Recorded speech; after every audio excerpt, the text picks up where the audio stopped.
Hello everyone, welcome to Divijay tutorial classes. यह हमारा political science का सेकेंड डाउट सेशन है। मैंने पहले डाउट में कुछ क्वेश्चन आया था बच्चे लोगों को, वो करवाए थे, और ये सेकेंड डाउट में अभी तक जितने कमेंट किए गए हैं उन सारे डाउट को हम एड्रेस करेंगे, ठीक है। और इसमें कुछ इंपॉर्टेंट चीज़ें भी जानेंगे। जैसे इस लेक्चर में मैं स्टार्टिंग में कोशिश करूँगा कि जो मुझे इंपॉर्टेंट फैक्ट लग रहा है जिन्हें हम बताए नहीं हैं उनको पहले बता देंगे। इम्पोर्टेंट कुछ आर्टिकल है उनको बता देंगे, उसके बाद से डाउट लेंगे। यानी आपके जो कमेंट आया है उनके उन्हीं डाउट को हम फिर से एड्रेस करेंगे। उसके बाद से आपका जो इसके बाद फिर सेकंड लेक्चर आ जाएगा। अगर कुछ भी एक अगर डाउट बच जा रहा है, ठीक है, तो उस डाउट को आपके सेकंड पार्ट आएगा। जैसे मतलब पार्ट थर्ड आएगा ना, पार्ट थर्ड। जैसे पार्ट वन अपलोड हो गया जिसमें आप लोग कमेंट किए हैं, ये पार्ट टू है, इसके बाद पार्ट थ्री आएगा। तो जो अगर इसमें नहीं हो पा रहा है इस वाले वीडियो में, वो पार्ट थर्ड में आएगा, ठीक है बच्चे। तो मतलब जो भी हम वीडियो बना रहे हैं ना, तो कोशिश कर रहे हैं कि कुछ इंपॉर्टेंट फैक्ट है उनको पहले बता दे रहे हैं। उसके बाद से आपके जितने डाउट आए हैं उनको एड्रेस करेंगे। फिर जो नेक्स्ट आएगा लेक्चर, उसमें हम क्या करेंगे, इसमें कुछ आर्टिकल बता रहे हैं और नेक्स्ट लेक्चर में भी कुछ आर्टिकल बताएंगे, और साथ ही साथ आपके अमेंडमेंट, क्योंकि अमेंडमेंट से क्वेश्चन आ रहे हैं। तो कुछ अमेंडमेंट जो इम्पोर्टेंट है वो आपके नेक्स्ट लेक्चर में वो कवर हम करवाएंगे, ठीक है बच्चे। और काफ़ी ज़्यादा हमें खुशी हुआ कि आप लोगों ने अपने डाउट को कमेंट में पिन किया। देखिए, जितना आप पढ़ेंगे ना उतना तो डाउट आता ही है, और डाउट पूछने से ना आपका हेजिटेशन ख़त्म होगा। तो डाउट पूछना चाहिए, क्योंकि हम ये डाउट सेशन ही रखे हैं। आप कहीं भी देखिए, देखिए लाइव क्लासेस नहीं हो रहा है ना हम लोगों के साथ। अगर लाइव क्लासेस होता तो आप कुछ भी पूछते, फेस टू फेस हम आपको बता देते। पढ़ाई क्या, आप लोग अब डाउट बोलेंगे तो हम एड्रेस करेंगे यहाँ पे, ये दिक्कत है, ठीक है। तो जितने भी आपके डाउट हैं उनको हम बताएंगे। पहले हम थोड़ा फंडामेंटल राइट के बारे में पढ़ लेते हैं, थोड़ा सा कुछ इंपॉर्टेंट चीज़ें जान लेते हैं, उसके बाद आपके डाउट रिजॉल्व करेंगे। ओके बच्चे, चलिए देखिए, अभी हम थोड़ा पढ़ते हैं फंडामेंटल राइट, ठीक है। हमारे फंडामेंटल राइट कितने बच्चे, आप लोग कितनी बार बताए हैं आपके फंडामेंटल राइट? पहले 7 थे, अब कितने हो गए? 6। तो किस फंडामेंटल राइट को हटाया दिया गया है? तो right to property, right to property को हटा दिया गया है। राइट टू प्रॉपर्टी को किस अमेंडमेंट के थ्रू हटाया गया? तो 44th अमेंडमेंट के थ्रू हटाया गया 1978 में। और राइट टू प्रॉपर्टी को हटाकर इसको किस आर्टिकल में लाया गया है? 300A में। और किस पार्ट में आया है? तो पार्ट 12। ये हो गया राइट टू प्रॉपर्टी से रिलेटेड क्वेश्चन। ये आपकी किस आर्टिकल में आता था? पहले आर्टिकल 31 में आता था। यहाँ तो हो गया क्लियर, ठीक है। ये राइट टू प्रॉपर्टी के बारे में हो गया। अब आपके जो 6 फंडामेंटल राइट है उनके बारे में आप जानते हैं, ठीक है। 6 फंडामेंटल राइट है कौन कौन, मैं लिख दे रहा हूँ यहाँ पे। राइट टू इक्वलिटी, मैं बोलते जा रहा हूँ, ठीक है, क्योंकि लिखूंगा तो थोड़ा लेक्चर ना लेंदी ज़्यादा हो जाएगा। आप लोग को डाउट ज़्यादा है तो उसको करवाना भी पड़ेगा पूरा, ठीक है। तो राइट टू इक्वलिटी है। उसके बाद क्या है? Right to freedom, right to freedom. Third क्या है? Right against exploitations. फोर्थ क्या है? Right to freedom of religions. Fifth क्या है आपका? Cultural and educational right. And sixth है राइट टू कॉन्स्टिट्यूशनल रेमेडी। देखिए, राइट टू इक्वलिटी में कितने आर्टिकल आते? आपके फंडामेंटल राइट में 12 से लेकर 35 तक टोटल आर्टिकल होते हैं, ठीक है। और राइट टू इक्वलिटी में आपके 14 to 18 आते हैं। 14 से 18 आपके फंडामेंटल, 14 से 18 आर्टिकल आते हैं, ठीक है। उसके बाद राइट टू फ्रीडम में आते हैं आपके 19 से 22 तक। राइट अगेंस्ट एक्सप्लोटेशन में आते हैं 23 और 24। Right to freedom of religion में आते हैं 25 और 28। कल्चरल एंड एजुकेशनल राइट में आते हैं 29, 30। और राइट टू कॉन्स्टिट्यूशन रेमेडीज में आते हैं आपके 32। यानी एक ही आर्टिकल आते हैं 32, ठीक है बच्चे। तो ये हो गया आपके फंडामेंटल राइट में इतनी सारी चीजें आते हैं। अब देखिए, हम बारी बारी से राइट टू इक्वलिटी को पहले डिस्कस करेंगे, फिर राइट टू फ्रीडम को, ठीक है। जितना कोशिश हो रहा है उतना करेंगे, ठीक है बच्चे। चलिए ओके, तो अभी हम पढ़ते हैं राइट टू इक्वलिटी के बारे में,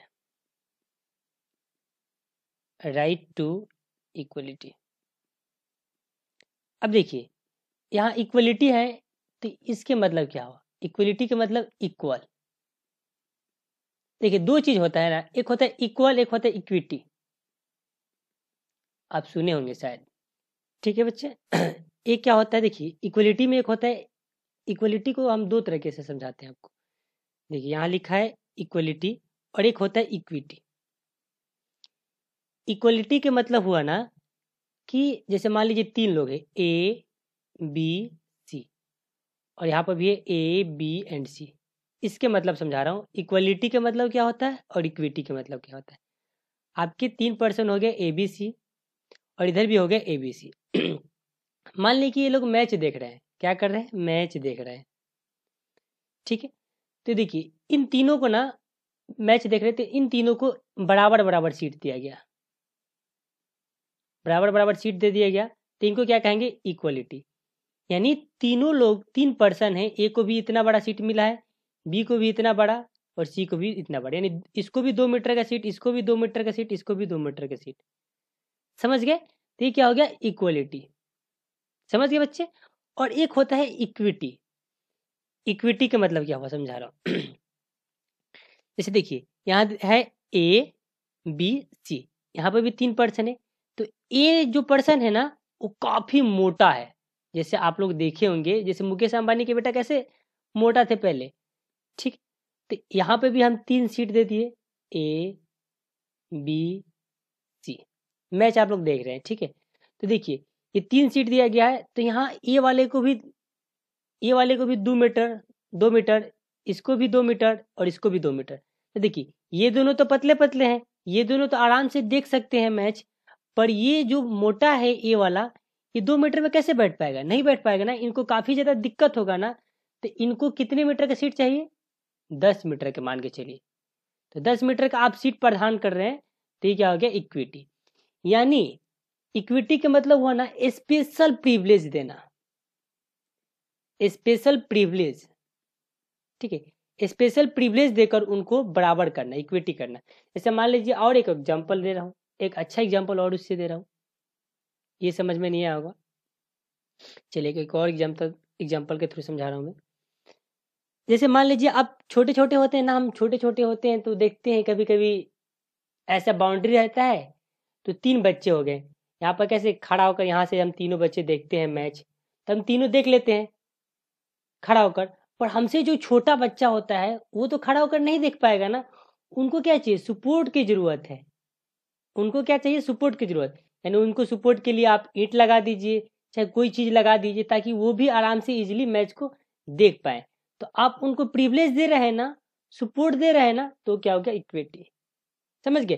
तो इक्विटी का मतलब हुआ स्पेशल प्रिविलेज देकर उनको इक्वल प्रदान करना, ये होता है इक्विटी, ठीक है। समझ गए बच्चे। अब इक्वलिटी और इक्विटी के डिफरेंस, चलिए अब देखिए, राइट टू इक्वलिटी में हमारे चार आर्टिकल आते हैं, 14 to 18 तक आते हैं। अब आर्टिकल 14 के बारे में पढ़ते हैं। आर्टिकल 14 क्या कहता है, equality before law and equal protection of law. मैं लिख दे रहा हूँ, equality before law and equal protection of law, and equal protection of law.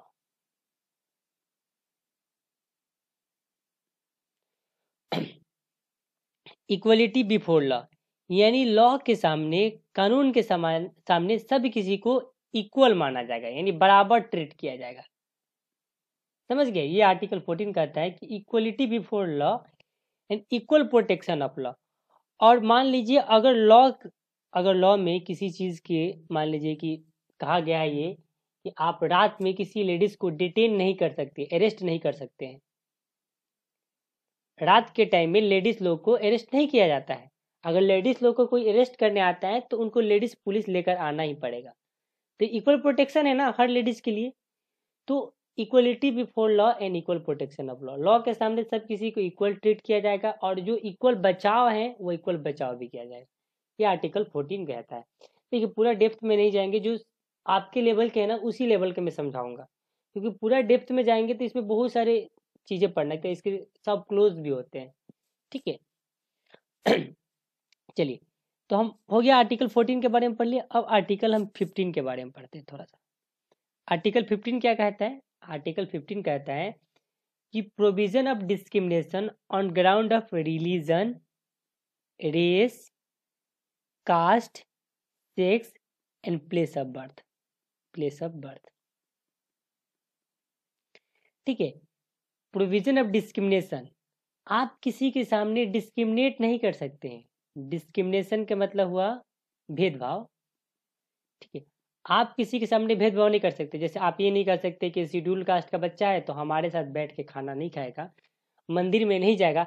आप आर्टिकल 15, एक मूवी भी आया था, हमको याद नहीं है किस हीरो का आया था, वो भी आया था, मतलब काफ़ी ज़्यादा कंट्रोवर्सी हुआ था वो मूवी जब आया था, तो आप लोग कभी देख सकते हैं जब कभी बोर फील हो तो यहाँ ये हुआ कि आप शेड्यूल कास्ट के साथ अगर आप खाना खाने से मना नहीं कर सकते, पढ़ने से मना नहीं कर सकते। जैसे कोई टेम्पल है तो उसमें आप ये नहीं कर सकते कि ये शेड्यूल कास्ट का लड़का है लड़की है, इस टेम्पल में एंट्री नहीं कर सकता है। अगर आप ऐसे करते हैं तो आपको 500 रुपया का क्या देना पड़ेगा?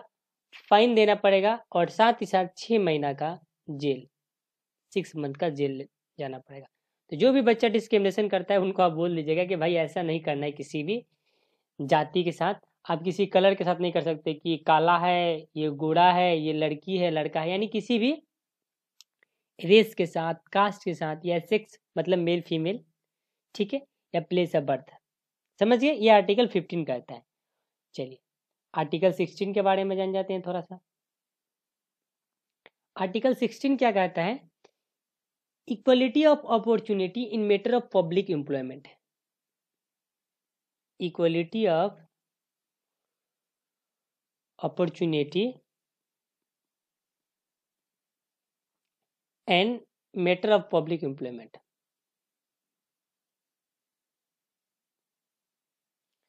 Matter of public employment, matter of public employment. देखिए, हर लोग को, हर किसी को इक्वल अपॉर्चुनिटी है जॉब करने के लिए। जैसे मान लीजिए आप हैंडीकैप्ड हैं, आपके लिए भी जॉब का सुविधा है। आप लेडीज हैं, आपके लिए भी जॉब का सुविधा है। ठीक है, आप किसी भी कास्ट से आते हैं, शेड्यूल कास्ट हो, शेड्यूल ट्राइब्स हो, जनरल हो, किसी भी कास्ट से आते हो, आपको जॉब मिलेगा। ठीक है, तो equality of opportunity in matter of public employment, कोई भी अगर आपका एम्प्लॉयमेंट होगा, सब किसी की इक्वल अपॉर्चुनिटी मिलेगा। ठीक है, जैसे आपने एक बात और बता रहे, जैसे आप देखे होंगे इलेक्शन जब होता है तो हमारे लोकसभा में भी शेड्यूल कास्ट के लिए सीट रिजर्व किया गया है। आपके विलेज लेवल पे इलेक्शन होता है तो आप सुने होंगे, जैसे गांव में, गांव की हम बात करते हैं, मुखिया लोग का इलेक्शन होता है तो एक बार जनरल होता है, जनरल पार्टिसिपेट करते हैं, और एक समय होता है कि ओनली हरिजन लोग, हरिजन यानी शेड्यूल कास्ट लोग ही पार्टिसिपेट करेंगे इलेक्शन में। तो सब किसी की इक्वल अपॉर्चुनिटी मिला कि नहीं? ये नहीं कि जनरली आप इलेक्शन में हमेशा खड़ा रहेंगे, शेड्यूल कास्ट भी खड़ा रहेंगे। ठीक है, तो सब किसी को इक्वल अपॉर्चुनिटी मिल रहा है। इलेक्शन की हम बात करते हैं, और जॉब में भी सब इंसान को इक्वल इक्वल अपॉर्चुनिटी दिया जाता है। आप देखे होंगे ना कि जनरल लोगों को, जो जनरल कैटेगरी से बच्चे आते थे उनको रिजर्वेशन नहीं मिला था, तो EWS कोटा आया ना, रिजर्वेशन मिला कि नहीं उनको? 10%। तो इक्वल अपॉर्चुनिटी मिला, तभी तो उनको भी रिजर्वेशन मिला, ताकि वो जॉब ले लेंगे। अब ये लोग आप मत बोलना है कि सर 10% आरक्षण तो EWS को हो, EWS का है, OBC का आरक्षण तो 27% है, ये इक्वल कहाँ हुआ? अरे भाई, आपको रिजर्वेशन तो मिला ना, परसेंटेज अलग अलग है कि क्यों है, काफ़ी ज़्यादा, मतलब अगर इस पर हम बताएंगे तो थोड़ा ज़्यादा टाइम लगेगा, तो बस थोड़ा थोड़ा आप समझिए। ज़्यादा डेप्थ में जाएंगे तो PCS का तैयारी करने रहेंगे और UPSC का।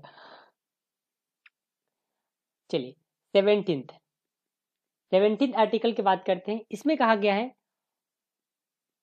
abolitions of untouchability and provision of its practice. यानी कहने का मतलब है कि अनटचेबिलिटी, छुआछूत आप प्रैक्टिस नहीं कर सकते। ये क्या किया गया? आर्टिकल 17 के तहत मना किया गया है कि आप किसी के साथ छुआछूत प्रैक्टिस नहीं कर सकते। जैसे आर्टिकल कैसे, आर्टिकल 15 में कहा गया है कि आप डिस्क्रिमिनेट नहीं कर सकते, और इसमें आप अनटचेबिलिटी नहीं कर सकते हो किसी के साथ। समझ गए कि शेड्यूल कास्ट का लड़का है, चलो हम इसके इस बर्तन में, जिस बर्तन में खाता है हम नहीं खाएंगे। जैसे एक बहुत ही अच्छा है आपको चीज मैं बता रहा हूँ, आपके स्कूल में मिड डे मील शुरू हुआ है ना। मिड डे मील शुरू क्यों हुआ? ये डिस्क्रिमिनेशन और अनटचेबिलिटी को ही खत्म करने के लिए, अगर देखा जाए तो। देखा क्या जाए, बात यही है, मेन रीजन यही है।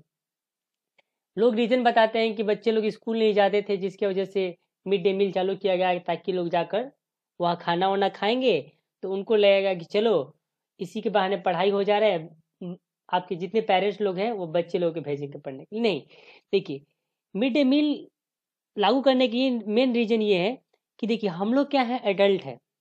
आप लोग एक दिन फ्यूचर यूथ बनेंगे। आप लोग मान लीजिए अब जैसे आप लोग अब पास होंगे, 10th 12th कॉलेज पास होंगे, तो आप लोग हो सकता है आप लीडर में पार्टिसिपेट करें। आप ही लोग तो फ्यूचर को, अपने कंट्री को आगे बढ़ाएंगे।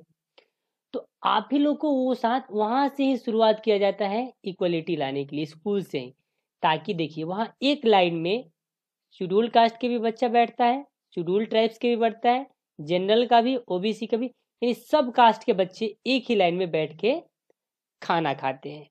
और स्कूल से बर्तन मिलता है, तो बर्तन भी एक्सचेंज हो जाता है कि नहीं। तो बर्तन कभी किसी, मान लीजिए ए पर्सन को अलग बर्तन मिल गया, फिर बी पर्सन को अलग मिल गया, किसी दिन बी में ए खा लिया, किसी दिन ए ने बी में खा लिया, तो यहाँ से हम एक दूसरे के थाली में खा रहे हैं कि नहीं, डिस्क्रिमिनेशन खत्म हो रहा है कि नहीं। तो वहीं से शुरुआत हुआ चीज़ें। पर धीरे धीरे ये चीज़ें अब बहुत, मतलब पहले जैसा डिस्क्रिमिनेशन नहीं होता था। पहले बहुत ज़्यादा डिस्क्रिमिनेशन होता था, अनटचेबिलिटी बहुत ज़्यादा होता था कि ये शेड्यूल कास्ट का लड़का है, इनको मंदिर में एंट्री नहीं करने देंगे, बहुत सारा भेदभाव हुआ है। अब हमारा सोसाइटी थोड़ा चेंज हो रहा है, क्योंकि यूथ जो आ रहे हैं वो पढ़े लिखे आ रहे हैं। तो देख रहे हैं ना, अभी कास्ट सिस्टम भी धीरे धीरे खत्म होते जा रहा है कि कोई भी किसी भी कास्ट से शादी कर ले रहा है। तो अब कास्ट सिस्टम कन्वर्ट होते जा रहा है क्लास सिस्टम में। ठीक है, तो आने वाले दिन में बहुत सारा चीज़ें चेंजिंग आ जाएगा। अगर आपके दहेज प्रथा को हटाना है तो कास्ट सिस्टम हट ही जाएगा, तभी दहेज प्रथा खत्म होगा।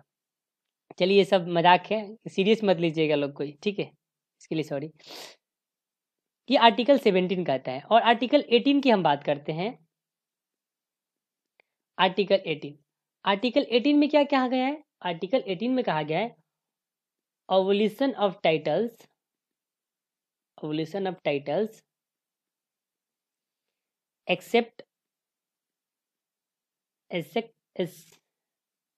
Sorry military and academic. यानी जैसे पहले आप सुने होंगे, जब अंग्रेज के टाइम की बात कर रहे हैं हम, 1947 के पहले की बात कर रहे हैं, जब हमारा देश आज़ाद नहीं हुआ था, तब सभी लोग टाइटल दे देते थे कि नाइटहुड का उपाधि मिल गया किसी को। ठीक है, अलग अलग टाइटल दे दिया जाता था कि मान लीजिए महात्मा गांधी को अलग टाइटल मिला गया है, सब किसी को अलग अलग टाइटल मिला था, उस समय के बात है। तो जो अंग्रेज टाइटल दिए हैं ना, उनको हम मान्य नहीं करेंगे। जब हमारा देश आज़ाद हो गया और संविधान बन गया है, इसके बाद से कोई भी टाइटल को मान्य नहीं दिया जाएगा। किस टाइटल को मान्य दिया जाएगा? जैसे आप डॉक्टर हैं तो doctor Anuj Kumar, engineer Suraj Kumar, professor ये, ठीक है। आप इन सब चीज़ का मेजर मेजर आप डिफेंस वगैरह में, आर्मी ने, ये सब चीज़ का मान्यता है। लेकिन ये मान्यता नहीं है, जैसे मान लीजिए किसी को भारत रत्न मिला है, तो आप ये नहीं बोलेंगे सचिन तेंदुलकर भारत रत्न, आप उनके आगे, नाम के आगे नहीं लगाएंगे। ये सारे आर्टिकल 18 के तहत अबोलिश कर दिया गया है। ठीक है बच्चे, तो ये हमारे राइट टू इक्वलिटी आज खत्म हो गया। अब हम नेक्स्ट लेक्चर में क्या पढ़ेंगे? Right to freedom. ठीक है, राइट टू फ्रीडम के बारे में हम पढ़ेंगे नेक्स्ट लेक्चर में, राइट टू फ्रीडम। ठीक है, देखिए लेक्चर थोड़ा लंबा हो गया, तो हम नेक्स्ट लेक्चर में पढ़ेंगे राइट टू फ्रीडम के बारे में, क्योंकि फंडामेंटल थोड़ा ज़्यादा बड़ा है और अच्छे से भी समझाना पड़ता है, तो टाइम लगता है। अब आपके जितने डाउट है उसको मैं थोड़ा थोड़ा देख कर ले लेता हूँ, बाकी जिसका डाउट बच जाएगा उसका नेक्स्ट लेक्चर में अपलोड हो जाएगा। ठीक है बच्चे, चलिए।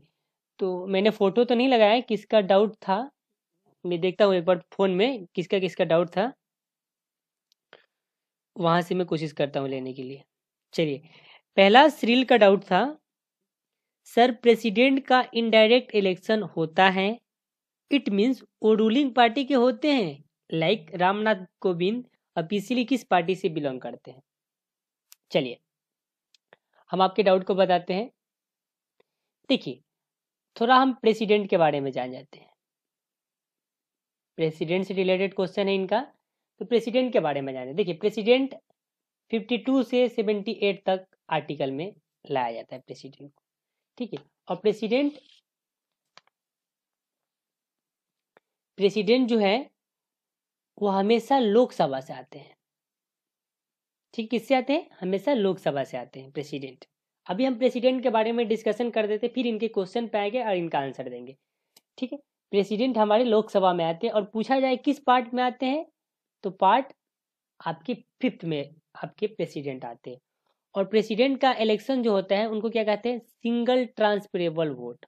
सिंगल ट्रांसफरेबल वोट, या आप उनको ये भी कह सकते हैं प्रोपोर्शनल रिप्रेजेंटेशन। प्रोपोर्शनल रिप्रेजेंटेशन ये आपके एग्जाम में आते हैं कि हमारे जो प्रेसिडेंट है उनका इलेक्शन किस तरीके से करवाया जाता था, प्रोपोर्शनल रिप्रेजेंटेशन या सिंगल ट्रांसफरेबल वोट, ठीक है। यानी कहने का मतलब ना, हम जो आपके प्रेसिडेंट होते हैं उनको हम डायरेक्ट नहीं चुनते हैं, क्या करते हैं? इनडायरेक्ट चुनते हैं। हम नहीं चुनते हैं उनको, कौन चुनता है? जो MP MLA होते हैं वही लोग प्रेसिडेंट का चुनाव करते हैं। हमने MP और MLA को हम लोग चुनते हैं, और ये चुनते हैं किनको? प्रेसिडेंट को, ठीक है। प्रेसिडेंट को ये डायरेक्ट हम नहीं चुनते, ये चुनते हैं, इसीलिए इनको पूरा फुल पावर नहीं दिया जाता है, समझिए। तो ये बात है।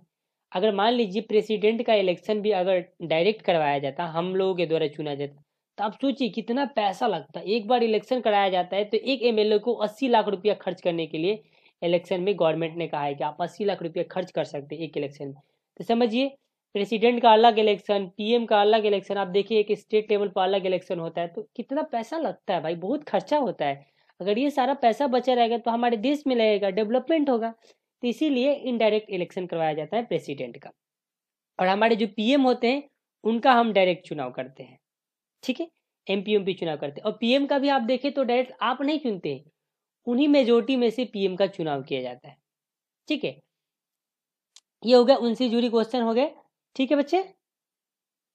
अब इन्होंने कहा है क्या कि सर प्रेसिडेंट का इनडायरेक्ट इलेक्शन होता है। हाँ, सिर्फ प्रेसिडेंट का इनडायरेक्ट इलेक्शन किया जाता है। चलिए उसके बाद पूछे इन्होंने, इट मीन्स वो रूलिंग पार्टी के होते हैं। हाँ, देखिए प्रेसिडेंट जरूरी नहीं है कि वो रूलिंग पार्टी के ही होंगे, ऑपोजिशन पार्टी के भी हो सकते हैं, ठीक है बच्चे। ये रूलिंग पार्टी के ही नहीं हो सकते, ऑपोजिशन पार्टी के भी हो सकते। पर रीजन कुछ है कि अगर मान लीजिए कि प्रेसिडेंट का इलेक्शन कराने के लिए 50 लोग, 50% उनका नाम प्रपोजल करे, जैसे 50 लोग बोले कि हाँ रामनाथ कोविंद को प्रेसिडेंट बनाया जाए, और 50 लोग उनके नाम के आगे साइन करे, सिग्नेचर करे, यानी टोटल कितने लोग हो गए? 100 लोग। 100 लोग जब बोलेंगे कि यही आदमी प्रेसिडेंट बनेगा, तो प्रेसिडेंट बना दिया जाएगा, ठीक है। पर वोटिंग किया जाता है। वोटिंग कैसे होता है? इसमें ना प्रीफरेंस वाइज वोट होता है। जैसे 4 तरह के डब्बे होंगे, ठीक है। मान लीजिए ABCD है, ये लोग चारों लोग जाकर अपना प्रेफरेंस डालेंगे। फर्स्ट प्रेफरेंस इनको डाल दिए, सेकंड डाले इस नंबर इसको, थर्ड डाले इसको, फोर्थ डाले इसको, फिर ये जाकर प्रेफरेंस डाले। तो फर्स्ट प्रेफरेंस वाला को ही काउंट किया जाता है, और जो जिसका सबसे ज़्यादा वोट मिलता है जिस कैंडिडेट को, उनको बना दिया जाता है प्रेसिडेंट। तो ये किसी मेजोरिटी पार्टी से नहीं आते हैं, ये अपोजिशन से भी हो सकते हैं और रूलिंग पार्टी से भी हो सकते हैं, बशर्ते 50 लोग उनका नाम प्रपोज करें और 50 लोग उनके नाम के आगे सिग्नेचर करें, तो उनमें से उनको इलेक्ट कर दिया जाएगा, तब वो इलेक्शन में खड़ा होंगे, समझ गए। और उसके बाद मान लीजिए 2-3 आदमी इलेक्शन में खड़ा होता है, तो उसके बाद से वोटिंग कराया जाता है। वोटिंग किस तरह से होता है? सिंगल ट्रांसफरेबल वोट, यानी proportional representation. Ramnath Kovind officially किस पार्टी से बिलोंग करते हैं? देखिए रामनाथ कोविंद अभी BJP पार्टी से बिलोंग करते हैं, ठीक है बच्चे। आपका फर्स्ट क्वेश्चन का रिजल्व हो गया यहाँ तक। अब चलिए आपका सेकंड क्वेश्चन क्या है, ये आगे बढ़ते हैं। आपका सेकंड क्वेश्चन है, सर आपने कहा कि लेजिस्लेटिव असेंबली में उनके मेंबर उनके पॉपुलेशन पे डिपेंड करता है। हाँ, हमने कहा था। इट मीन्स सिक्किम जो लिस्ट पॉपुलेटेड है उसमें 60 मेंबर है। देखिए सिक्किम की हम बात करते हैं, सिक्किम में कितने आपके सीट हैं? तो 32 सीट है। हमने कहा था 500 मेंबर मैक्सिमम होता है और मिनिमम 60 होता है, पर सिक्किम में 60 ही है, तो आप क्या उनको हटा थोड़े दे सकते हैं? सिक्किम में 60 है, आपके 32 सीट है तभी ये भी कर सकते हैं। हाँ, लेकिन ये है कि मिनिमम 60 होना चाहिए और पॉपुलेशन पर डिपेंड करता है। जैसे मान लीजिए यूपी के पॉपुलेशन सबसे ज़्यादा है तो सबसे ज़्यादा सीट यूपी में आता है, समझ गए। तो ये पॉपुलेशन पर डिपेंड करता है बच्चे, ठीक है।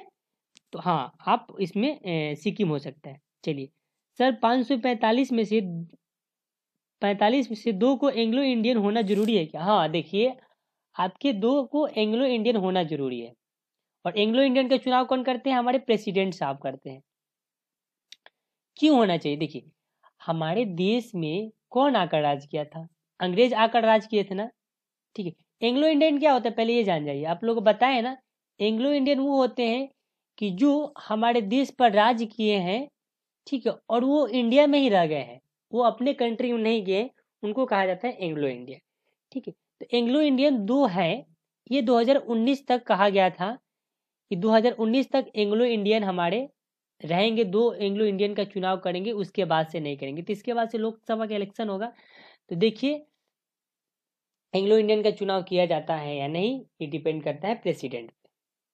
समझ गए बच्चे? तो एंग्लो इंडियन का चुनाव करना जरूरी है क्योंकि आपके कॉन्स्टिट्यूशन में लिखा है, ठीक है। अब आगे मतलब लिखा था 2019 तक ही होगा, ठीक है। अब अगला जो आपका लोकसभा ऐसे जब जैसे ही होगा आपका इलेक्शन लोकसभा का, तो उसमें देखिए एंग्लो इंडियन का चुनाव होता है नहीं, ठीक है बच्चे। चलिए आगे देखते हैं क्या क्वेश्चन है आपका। सर हेड ऑफ स्टेट में स्टेट का क्या मतलब है? देखिए हेड ऑफ स्टेट में स्टेट का क्या मतलब है? स्टेट का मतलब है कि आपके स्टेट कितने हैं टोटल? 29, 28। यूनियन टेरिटरी कितना है? 9 है, ठीक है। तो ये सारा ये आपके स्टेट और यूनियन टेरिटरी के हेड कौन होते हैं? हमारे प्रेसिडेंट होते हैं। कैसे समझा देते हैं एक बार अच्छे से। देखिए जैसे अगर इमरजेंसी लगता है, चलिए थोड़ा इमरजेंसी के बारे में बात कर लेते हैं। इमरजेंसी 3 तरीके का लगता है, ठीक है। कौन कौन सा? आपका नेशनल इमरजेंसी, नेशनल इमरजेंसी का आर्टिकल 352 लिख लीजिएगा, इंपॉर्टेंट है। आपके स्टेट इमरजेंसी जिनको कहा जाता है प्रेसिडेंट रूल, प्रेसिडेंट रूल ये लगता है आपके 356 या आप इन्हें 365 भी कह सकते हैं। उसके बाद से एक आता है फाइनेंशियल इमरजेंसी, ठीक है, फाइनेंशियल इमरजेंसी 360। तो देखिए आपके जो नेशनल इमरजेंसी है ये कब लगता है? एक्सटर्नल वार, ठीक है। जैसे मान लीजिए आपका चाइना के साथ वार हो गया, पाकिस्तान के साथ वार हो गया, तो नेशनल इमरजेंसी लग जाएगा आर्टिकल 352 के तहत। और स्टेट इमरजेंसी आर्टिकल 356 के तहत लगता है। ये कब लगता है? जब वहाँ के सीएम, जैसे आपने पंजाब में देखा था कि जो सीएम थे हमारे प्राइम मिनिस्टर गए थे वहाँ पे विजिट करने के लिए, कुछ इनोग्रेशन करना था। तो वहाँ के जो सीएम थे उनसे पीएम पर मतलब पीएम जिस रास्ते से जा रहे थे वहाँ पे जो प्रोटेस्टर लोग थे काफ़ी चले आए थे। कहा जाता था कि ये अभी भी कमेटी बैठी है, जांच पड़ताल चल रहा है, देखिए क्या होता है क्या नहीं। तो कहा जा रहा था कि स्टेट इमरजेंसी लगेगा, यानी प्रेसिडेंट का रूल लगेगा। यानी प्रेसिडेंट का पावर है कि अगर मान लीजिए स्टेट अच्छा से काम नहीं करता है, कॉन्स्टिट्यूशन को फॉलो नहीं करता है, तो वहाँ पे प्रेसिडेंट का रूल लग सकता है। यानी है स्टेट का हेड कौन है? प्रेसिडेंट है। प्रेसिडेंट जब चाहेगा वहाँ अपना रूल लगा सकता है। अगर वो लोग कॉन्स्टिट्यूशन को वायलेट करे, ठीक है, आपके कॉन्स्टिट्यूशन के हिसाब से नहीं चलेंगे, उनके बस का नहीं होगा, तो प्रेसिडेंट रूल लग जाएगा। तो इसीलिए हेड ऑफ स्टेट का मतलब हुआ, जो स्टेट के मतलब हुआ स्टेट जो है इनका हेड कौन होते हैं? प्रेसिडेंट होते हैं। तो प्रेसिडेंट कैसे होते हैं आपको समझ आ दिया आपके यहाँ पे कि नेशनल जब आपका स्टेट इमरजेंसी लगता है तो सारा काम किनके हाथ में आ जाता है? आपके प्रेसिडेंट के हाथ में आ जाता है, ठीक है। उसके बाद से देखिए financial emergency article 360। Financial emergency अभी तक लगा नहीं है, ठीक है, भगवान ना करे कि लगे फाइनेंशियल इमरजेंसी। ये 360 के अंदर आता है। सबसे ज्यादा अगर स्टेट इमरजेंसी लगा है तो आपके यूपी में लगा है, ठीक है बच्चे। ये हो गया, इससे जुड़ी ये क्वेश्चन। चलिए आगे बढ़ते हैं। सर लोकसभा के स्पीकर को लोकसभा के स्पीकर को उनके हाउस के मेजोरिटी लोगों में से सिलेक्ट किया जाता है। हाँ, देखिए लोकसभा के जो स्पीकर होते हैं ना, अभी लोकसभा के स्पीकर कौन है हमारे? ओम बिरला जी। तो जो लोकसभा के स्पीकर होते हैं वो मेजोरिटी पार्टी से ही आते हैं, हमेशा याद रखिएगा, ठीक है। और जो डिप्टी स्पीकर होते हैं, डिप्टी स्पीकर होते हैं, जो लोकसभा के डिप्टी स्पीकर होते हैं वो अपोजिशन पार्टी से आते हैं। जो लोकसभा के स्पीकर होते हैं वो मेजोरिटी पार्टी से आते हैं, और जो डिप्टी स्पीकर होते हैं वो अपोजिशन पार्टी से आते हैं, ठीक है बच्चे। चलिए ये भी आंसर आपका क्लियर हो गया।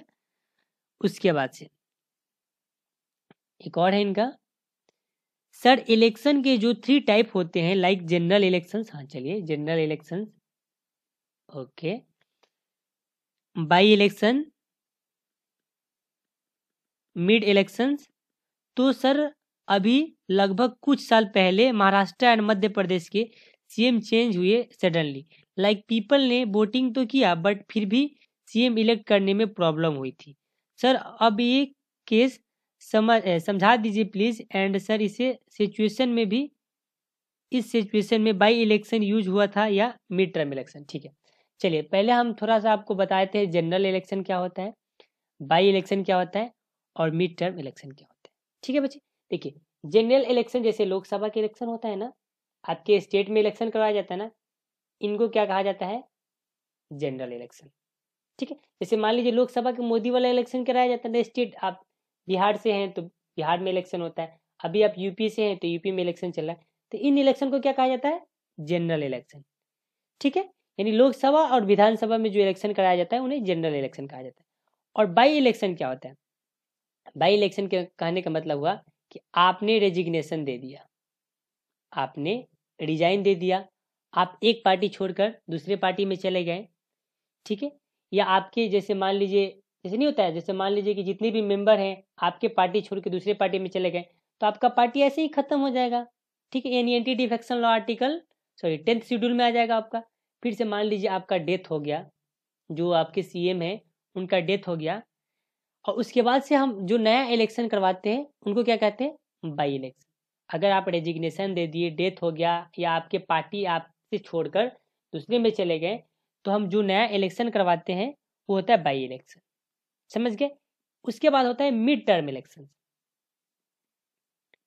Mid term election, mid term election होता है when a party lose majority. अगर मान लीजिए कोई पार्टी अपना मेजोरिटी लूज कर देता है, ठीक है, हाउस में, तो फिर से इलेक्शन करवाया जाता है, तो उन्हें मिड टर्म इलेक्शन कहते हैं। अब समझा रहा हूँ अच्छे से, एकदम बिल्कुल टेंशन लेने की जरूरत नहीं, एकदम अच्छी भाषा में। जैसे देखिए रिसेंट क्या हुआ था, आपने सुना होगा कि वेस्ट बंगाल में इलेक्शन हुआ था, ममता बनर्जी के नाम आपने तो सुना ही होगा, ठीक है। वहां क्या हुआ था कि ममता बनर्जी इलेक्शन लड़ रही थी सीएम के पोस्ट से, और जहां से वो इलेक्शन लड़ती है ना, उस पोजीशन जहां से वो इलेक्शन लड़ती है, मान लीजिए एक जगह से वो इलेक्शन लड़ रही थी, तो क्या हुई? हार गई, वहां से इलेक्शन तो हार गई, फिर भी वो सीएम थी। पर वो कितने दिन तक सीएम रहेगी? 6 मंथ तक रहेगी, इससे ज्यादा वो नहीं रह सकती है। 6 मंथ के बाद उनको कहीं ना कहीं से जीत के आना पड़ेगा, या तो किसी एक पार्टी को बैठाकर वहां से वो इलेक्शन जीत कर आए, या जहां से वो हारी है वहां से इलेक्शन जीत, तो किसी न किसी पार्टी से इलेक्शन जीत के आना पड़ता है 6 मंथ के अंदर, फिर से वो सीएम बनेंगे। आपने ये भी देखा होगा महाराष्ट्र में भी ऐसा केस हुआ था कि जो आपके महाराष्ट्र के सीएम थे, जहां से वो खड़े थे वो जीत नहीं पाए, वहां से हार गए, फिर भी वो 6 महीना के लिए अब वहां के सीएम बने ना 6 महीने के लिए सीएम। और उस 6 महीना के अंदर अंदर उनको किसी न किसी जगह से जीत के आना पड़ेगा, तभी वो सीएम रह सकते हैं, अदरवाइज उनके ही पार्टी में कोई दूसरा बंदा सीएम का कार्यभार संभालेगा, ठीक है।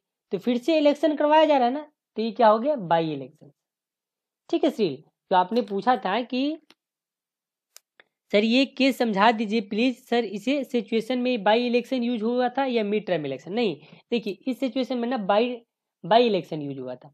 कैसे? जैसे मान लीजिए कि उन्होंने अपना, जहां से वो खड़े थे वो तो हार गए, उसके बाद से फिर से इलेक्शन कंडक्ट करवाया गया ना, तो बाई इलेक्शन कहा जाएगा, ठीक है।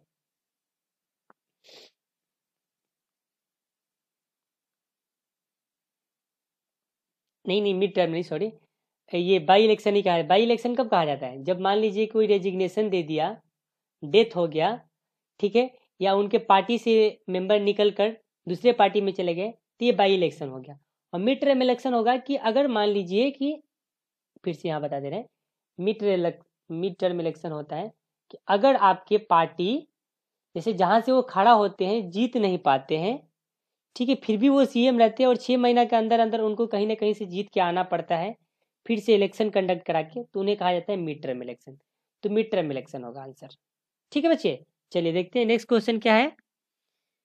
अच्छा, सीरियल का खत्म हो गया। एक 37 का क्वेश्चन है, राज्यसभा मेंबर का सिलेक्शन कौन करता है? अच्छा, ये पूछे हैं कि राज्यसभा के जो मेंबर होते हैं उनको नॉमिनेट कैसे किया जाता है। देखिए, राज्यसभा के मेंबर को नॉमिनेट कौन करते हैं? हमारे प्रेसिडेंट करते हैं। सतीश नॉमिनेट आपको तो बताए हैं।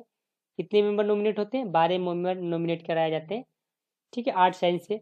और राज्यसभा में जो इलेक्शन होता है वो इनडायरेक्ट इलेक्शन कराया जाता है, ये भी आपको बताए हैं बच्चे। ठीक है, देखिए बच्चे, ये हमारे लेक्चर ना काफ़ी लेंदी हो गया, आपके 36 मिनट कवर कर लिया है। तो एक बच गया है डाउट का आपका, रजत पनवार। ठीक है, रजत पनवार। ठीक है रजत, ये आपका जो डाउट है एक नेक्स्ट लेक्चर अपलोड हो जाएगा सेम डे में ही, उसमें आपका डाउट को बता देंगे हम पूरा एक्सप्लेन करके। आपका भी 10 क्वेश्चन है तो थोड़ा टाइम लगेगा, तो उसमें ये चीज़ बता देंगे, और जो आपका आर्टिकल बाकी है वो चीज़ भी बता देंगे, और कुछ इंपॉर्टेंट फैक्ट होगा वो भी बता देंगे। ठीक है बच्चे, तो आप लोग कंटिन्यू अपना डाउट पूछिए और मन लगा के पढ़िए, क्योंकि डाउट रिजॉल्व किया जा रहा है तो आप पढ़ेंगे। ठीक है, बाकी आप श्रील, सतीश और रजत पनवार, जो भी जितने भी बच्चे हैं आपके डाउट आ रहे हैं, आप कमेंट करें नीचे, आपके डाउट को हम एड्रेस करेंगे जितना जल्दी हो सके। रजत का डाउट रह गया है तो ये नेक्स्ट लेक्चर में हम इसको एड्रेस कर देंगे, क्योंकि लेक्चर काफ़ी लेंदी हो जाएगा, 37 मिनट से ओवर हो रहा है। ठीक है बच्चे, तो मिलते हैं नेक्स्ट सेशन में नए जोश के साथ। Thank you for watching, have a nice day.